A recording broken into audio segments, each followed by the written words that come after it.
best advice I could give you guys is continue to put in the hard work, continue to be egoless, because it's really easy, man, to kind of get caught up in it all, especially on social media. You guys know how social media is, right? You guys are masters at that. So it's easy to forget how important it is to actually be really good at something. Right, because it's like the easy part is like, oh, we're famous now, we're good. And then a lot of times people lose out on this desire to put in the work and really put in quality work. So I think the quality is important. Keep working your asses off. Be the hardest workers in the room. And also, I think it's important to be resilient, because a lot of times what you see, A lot of times it's just human nature. Maybe other people don't see it. And they're like, well, I don't know. And you're like, no, but wait a second. I could see it. We have the vision. We're so clear on this. Well, a lot of times it's not, the world doesn't always meet you halfway.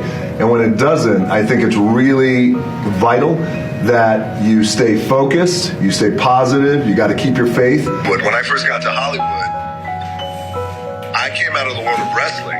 So while I was successful in wrestling, when I got to Hollywood, like, wrestling wasn't like looked at as like, oh, that's an awesome thing, especially people who didn't understand it.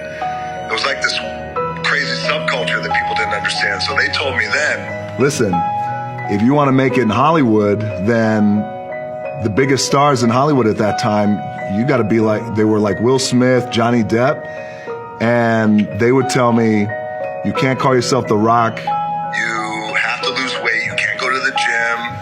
Don't talk about wrestling. Don't talk about your past. And this is the way it's got to be if you want to make it.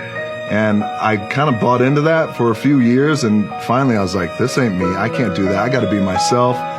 I'm going to call myself The Rock. I'm going to go to the gym. I'm going to talk about wrestling. It's my life. It's my... It's who I am and my DNA. It's my family's life too as well.